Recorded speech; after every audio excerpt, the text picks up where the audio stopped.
मैं साफ शब्दों में कहना चाहता हूं कि माननीय शिक्षा मंत्री चंद्रशेखर जी ने जो बात कही है वह बिल्कुल सही है और मैं उसका जोरदार समर्थन करता हूं। साथ ही मैं ये भी कहता हूं कि दुनिया का कोई भी शास्त्र अगर समाज के एक हिस्सा को प्रताड़ित करता है तो मैं उसे शास्त्र नहीं मानता हूं। दलित अति पिछड़ों से यह आह्वान भी करता हूं कि उसे हमको शास्त्र नहीं मानना चाहिए, क्योंकि हमको ये हिंदू के सवाल पर और वही दर्शन हमको प्रताड़ित करता है, तो मैं उसे नहीं मानता। दलित अति पिछड़ों को यह आह्वान करते हैं कि जो शास्त्र हमें अपमानित करता है उस शास्त्र को इनकार कर दीजिए, उसको नहीं मानिए, ये हम आह्वान करते हैं। क्योंकि वो जीभ काटने के इसीलिए कह रहा है कि न जीभ रहेगी न लोग अपने अधिकार की बात करेंगे सर, सही बात बोले। तो इसलिए जीभ कटुओं से हमको अभी सावधान होने की ज़रूरत है, सतर्क होने की ज़रूरत है और हमको इतनी ताकत बना देनी है और 24 में जी इस जीभ कटुओं के पार्टी को इस गद्दी से उतार करके फेंक देना है। नमस्कार, मैं सुनील, आप देख रहे हैं BR दस्तक। मेरे साथ दरौली के विधायक जो माले के कदावर नेता हैं सौदेव राम जी, इनसे हम बात करेंगे। सर, बिहार और पूरे देश में पूरा माहौल गर्म है क्योंकि बिहार सरकार के जो शिक्षा मंत्री हैं प्रोफेसर चंद्रशेखर जी, उन्होंने बयान दिया है कि रामचरितमानस और मनुस्मृति या बंच ऑफ थॉट में जितने भी कुछ दुआएं हैं जो दलित पिछड़ा के लिए मतलब हानिकारक है उनके खिलाफ है। क्या बोलिएगा सर? सबसे पहले आपके चैनल के माध्यम से जी सर, हम पूरे बिहार वासियों को प्रणाम करते हैं और जो मुद्दा अभी चल रहा है जी ये मुद्दा पर जो बहस हो रही है, हम उन लोगों से ये सवाल पूछना चाहते हैं कि ढोल गंवार शूद्र पशुनारी ये सब है ताड़न के अधिकारी। जी सर। तो जो लोग रामायण के प्रसंगिकता पर सवाल उठा रहे हैं वो पहले इसका जवाब दें। वो जवाब दें कि ये लोग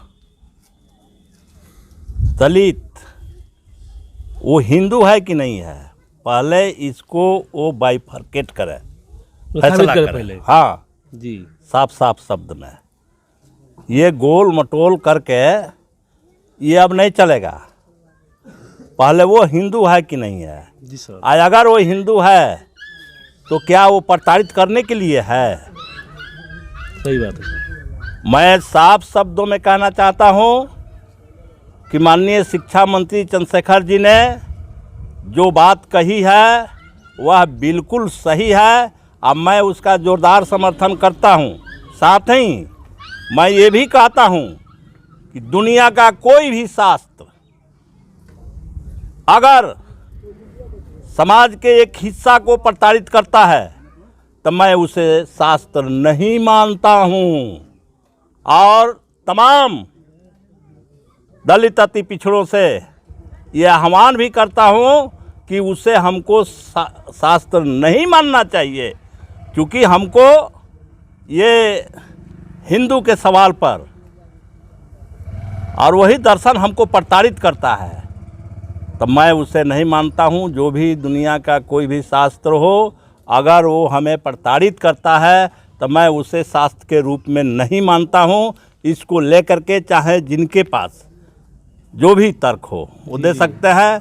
मेरे पास भी बहुत सारे सवाल हैं जो इस चैनल पर सब सवाल को लाना संभव नहीं है, लेकिन हम ये बात फिर दोहराएंगे कि जो लोग ये मंत्री के बयान से आहत हुए हैं तो उनको पहले इस बात को क्लियर करना चाहिए कि ये दलित अति पिछड़ा, कोयरी कुम्हार, धोबी लोहार ये सब हिंदू है कि नहीं है, पहले इसको क्लियर करें। इसलिए हम चंद्रशेखर का सवाल का हम समर्थन करते हैं, बयान का समर्थन करते हैं। सर कुछ विशेष जो स्वर्ण का है, जो स्वर्ण समाज के हैं, जो जैसे राजपूत हो गए, ब्राह्मण हो गए, भूमियार हो गए, ये सर ये कह रहे हैं कि हमारी भावना का सर आहत हो गया है। एक शिक्षा मंत्री ने ये बात सिर्फ कह दिया कि ढोल गंवार, इससे उनकी भावना की आहत हो गई और हमारे खिलाफ ये पूरा दोहा चौपाई लिख करके और हमको प्रताड़ित करने की बात हुई, तो हम क्या हुआ, हमारा क्या हुआ? जी सर, प्रस्फुलित हो गया। सिर्फ अपनी बात करिएगा, आपकी भावना के खिलाफ क्या हुआ है? जो शास्त्रों में लिख करके आपने रखा है, जिसकी पूजा करते हैं, और वही शास्त्र हमको प्रताड़ित करता है, तो हमारी भावना की आदर आपको नहीं करना है, तो घोषणा करिए कि आपके भावना से कोई मतलब नहीं है। तो इसका मतलब कि उनका कहने का मतलब केवल हम हिंदू हैं, ये लोग हिंदू नहीं है। उनके कहने का जो मतलब है मैं उसे समझता हूँ, वो हिंदू भी नहीं है। अच्छा, वो हिंदू भी नहीं है, क्योंकि इस समय जो ये सवाल सतह पर आया है, यह बात पहले भी उठती रही है। इस सवाल पर हमारे बहुत सारे समाजवादियों ने, लालू यादव ने, अनेक लोगों ने कोर्ट तक गया है और निर्णय पक्ष में लेकर के आया है।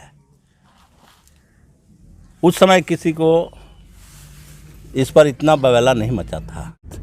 माननीय शिक्षा मंत्री चंद्रशेखर जी के बयान का जोरदार समर्थन करते हैं और समाज में दलित अति पिछड़ों को यह आह्वान करते हैं कि जो शास्त्र हमें अपमानित करता है, उस शास्त्र को इनकार कर दीजिए, उसको नहीं मानिए, ये हम आह्वान करते हैं। अच्छा, चंद्रशेखर जी कह रहे हैं कि हमको कोई गोली भी मार देगा तो हम अपने बात पर अडिग रहेंगे, हम किसी माफ़ी नहीं मांगेंगे। बिल्कुल सही बोल रहे हैं, बिल्कुल सही बोल रहे हैं, क्योंकि उन्होंने कोई गलती की ही नहीं है।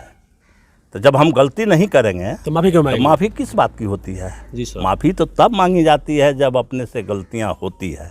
जब हमने कोई गलती ही नहीं की है तो माफ़ी मांगने का प्रश्न कहाँ से आता है? तो चंद्रशेखर जी का यह बयान बिल्कुल सही है और यही समाज का बयान होना चाहिए।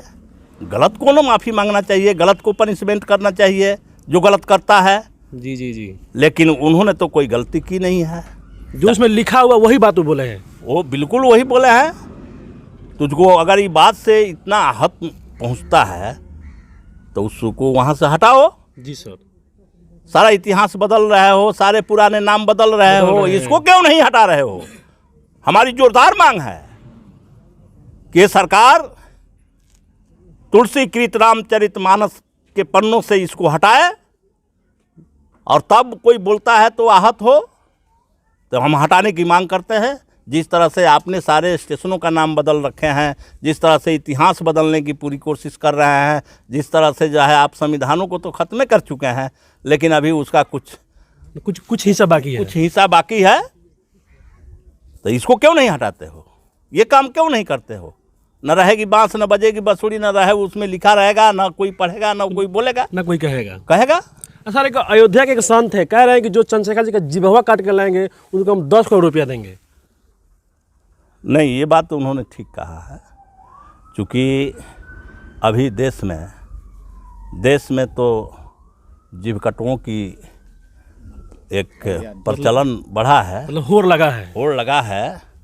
हमारे माननीय नेता जीतन मांझी जी ने भी ये बात कहा था, तो उस समय भी जीव काटने की बात आएगी तो एक जीव कटवा पार्टी जो है लेकर के तो चलती है कमल छाप, लेकिन है वो जीव कटवा, और इस जीव कटवा से हम लोगों को सावधान होने की बात करेंगे, क्योंकि वो जीव काटने के इसीलिए कह रहा है कि न जीव रहेगी न लोग अपने अधिकार की बात करेंगे। सर, सही बात बोले हैं।